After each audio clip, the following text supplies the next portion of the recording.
What's up, everyone? Going to history, coming to you from my car. I'm in the parking lot of a local establishment, a local breakfast establishment known as DG Donuts here in Central Florida, and they have some massive delectables. So I'm on my way to a quick filming location. So I stopped in and picked up some of these delicacies, and I'm including a couple clips of these products in the video for today. That way you can kind of see them. They are massive. The apple fritters are literally the size of a pizza. They have some donuts that are probably 3-4 times the size of a normal donut, and they have a donut that's like 6 or 7 times the size of a normal donut. Then they have some cinnamon twists they refer to as unicorn horns. They have massive muffins. So I'm going to include a couple clips of that. So if you find yourself in Central Florida, they're located right off of Colonial and 50, in between Winter Garden and Claremont. So they have a pretty good, nice selection of various different delectables. So, I just wanted to share a couple of clips of that. So, if your mouth is watering from seeing it, you also can partake in these delectables. Just know that they're typically only open between the hours of 7 and 4, or until they sell out. Their selling out isn't as prominent as it used to be, but they used to sell out by about noon. Sometimes 1 o'clock, you'd go in there and there'd be almost nothing. And it was crazy how busy they were.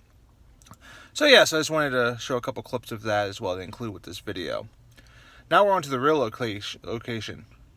Will you come along with me? Let's go. Which can I get for you?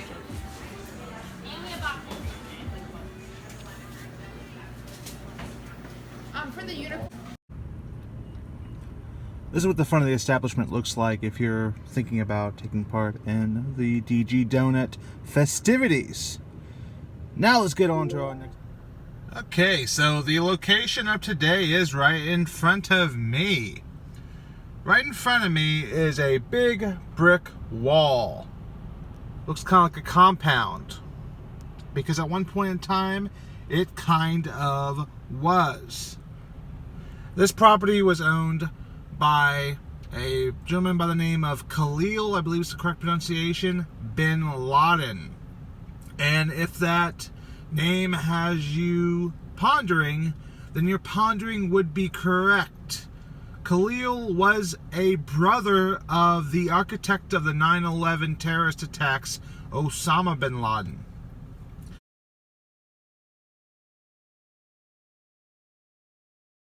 Khalil bought this 18-acre property. I'm not sure the exact date when the property was purchased, but I do know shortly after the terrorist attacks of 9/11-2001, his family was forced to leave. Essentially, I believe the federal government came in and made them known that it was probably in their best interests to no longer be inhabiting this location. And this location has been left dormant ever since 2001. No one has purchased the property. Not many people really lived on it. There seems to be a couple houses, maybe off to the side, that either could be part of this 18-acre property, or it could be potentially a neighboring house. There's one over here to the left, as well as there's one to the right if you look at bird's eye views above. This property lays adjacent to Johns Lake, a very quaint lake here in western Orange County. This property's been literally sitting here. There's been a for sale sign that's been laid off to the side of the ground because no one wants to purchase this property. There was almost an attempt 2 years ago by an investment firm who attempted to purchase this property to set up a 242 unit, I believe it was, apartment complex overlooking Johns Lake. However, many of the residents who live around the lake and live around this property were very adamant against the creation of these apartment units, as they believed it would harm the majesticness of their home. You know, even though some people would make the argument, you know, having this compound formerly being owned and maybe potentially still currently being owned by a sibling of Osama Bin Laden would be enough to drive property values down and de-incentivize people from purchasing the property. However, these individuals who live here think the opposite. They think that by placing a different type of structure on this property would take and devalue their property even more. We can't get onto the property. You know, it still is private property, so it would be trespassing. However, there is some views from above that have been taken, which I will try to include into this video, that way you can kind of see what the actual house looked like, as well as how close it is to the lake. And there's actually some interior shots too, because they attempted to sell it at one point in time.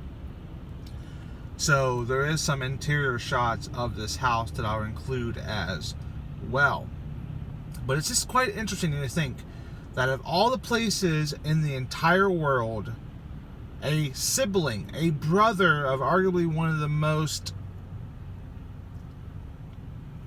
hated individuals in the United States, would find himself living in a quaint little town just west of downtown Orlando. But it happened. It's true. We cannot confirm whether or not his brother Osama ever actually came and visited this home. There is no confirmation of that. All we know is that his brother did own this house. And there's always a potential chance that Osama did come and visit this house, but we cannot confirm it. In addition to that, you know, it kind of raises even more questions as to why the organization behind the 9/11 attacks, why different groups came here to Florida. For example, some of the hijackers were taught how to fly in Florida.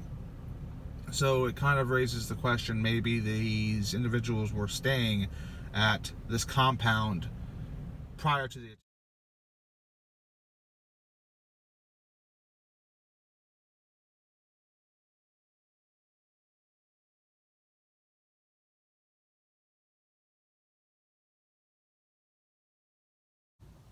So hopefully you enjoyed this quick little video, a little bit of insight into the oddities, the unknown, the unexplained, and the uniqueness of the golden ticket to history.